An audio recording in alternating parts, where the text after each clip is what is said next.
Academy. Welcome to part 2 of why doggy paddling leads to drowning.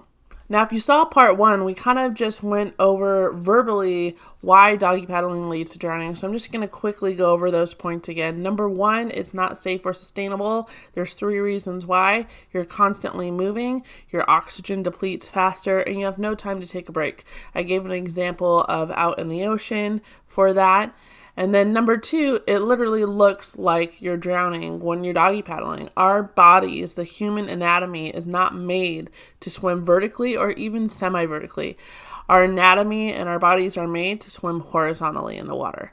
So that's what we talked about in the last video of part 1 of why doggy paddling leads to drowning. Today, we're going to go ahead and take a look at visually the anatomies of both a human and a dog, and that way it'll kind of bring this full circle so you can really see why, we're not made to doggy paddle.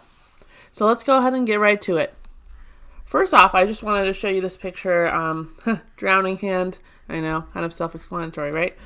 But I wanted to show you this picture because it invokes a lot of feelings for me when I see this picture. I'm actually getting goosebumps right now talking about it.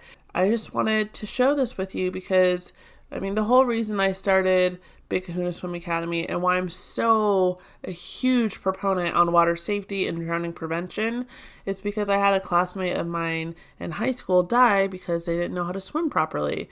And so I just wanted to, those feelings that get invoked in pictures like these, or when you hear stories of kids drowning or anything like that, use that feeling that you get and put that into making sure your family is safe in and around the water.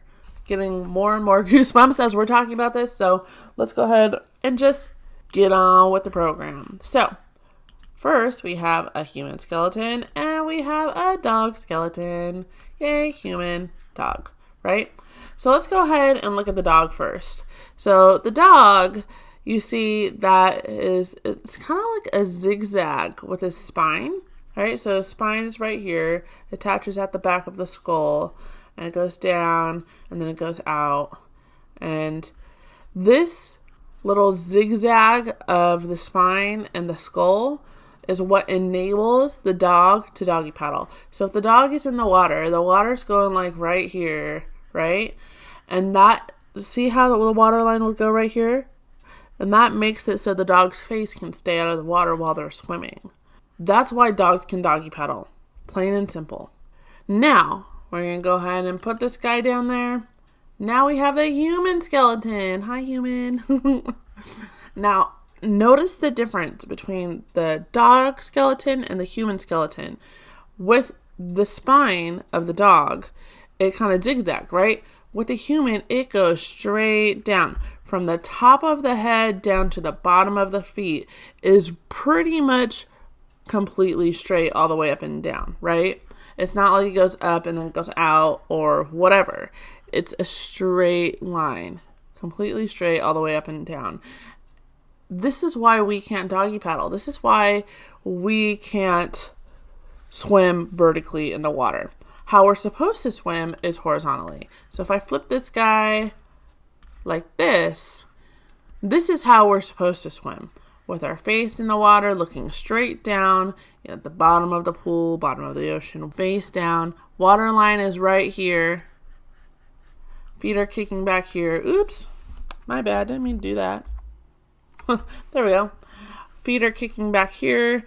And when you need to take a breath, all you do is roll over this way. You roll this way. So you turn your head to the side and then look up to the sky and roll over. And so I'm going to flip this guy around, roll over, and float on your back. Now his head should be over here when he rolls over, but I can't really maneuver this picture like that. I wish I could. That'd be cool. But so the head would be over here still, but essentially this is how it would look. So the water line would go about right here. The chest would be sticking out, the tummy would be sticking out, and then the rest of the body would be under the water, and the toes might be popping out of the water too if you're floating on your back. That's how you need to roll over and take a breath and float. right? You don't want to doggy paddle and stick your head out of the water because you can't really get your oxygen back, right?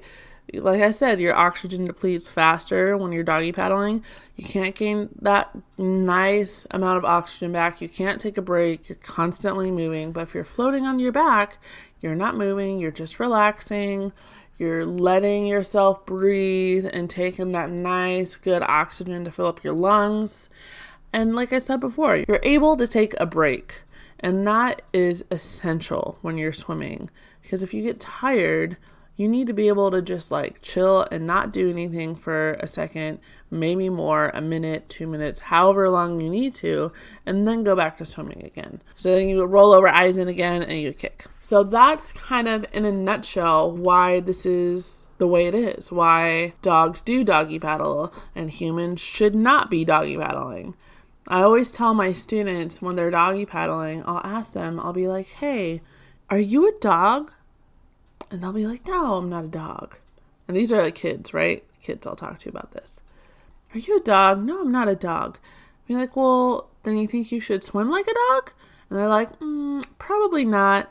I'm like, yeah, let's swim like humans, okay? And there's a reason we don't swim like dogs, because our anatomy is not built to swim like a dog. A dog has that zigzag of the skull and the spine, so that enables them to doggy paddle. We don't have that. So we're like a sinking ship if we try to doggy paddle for too long. So I hope that kind of clears things up. I know this is a little bit different than most of my videos. Usually you get to see me. But I wanted to really show you these two separate pictures of the anatomy of both a dog and a human, so you could really get a clear picture of why doggy paddling does lead to drowning and why it's something your kids and your family, your loved ones should not be learning if they're trying to be safe in and around the water and you're trying to do drowning prevention. Okay? Hope you enjoyed this video today. If you haven't seen part 1 of why doggy paddling leads to drowning, there should be a link down in the description. So go ahead and check that out if you haven't seen it. If you have any questions, comments, concerns, go ahead and leave a comment down below or send me an email, Tenaya@BKHunaSwim.com. If you haven't subscribed to our YouTube channel yet, go ahead and do that. We love to see you on a regular basis. Also, if you'd like to figure out if your child has a high risk of drowning, there's a link down below that all you have to do is click it, put in your name and email, and you get our free drowning risk assessment. And it kind of gives you an idea of how high of a risk your child has of drowning. Okay? Thanks you guys again so much for being here. My name is Tenaya from Kahuna Swim Academy. And until next time, swim safe, play hard.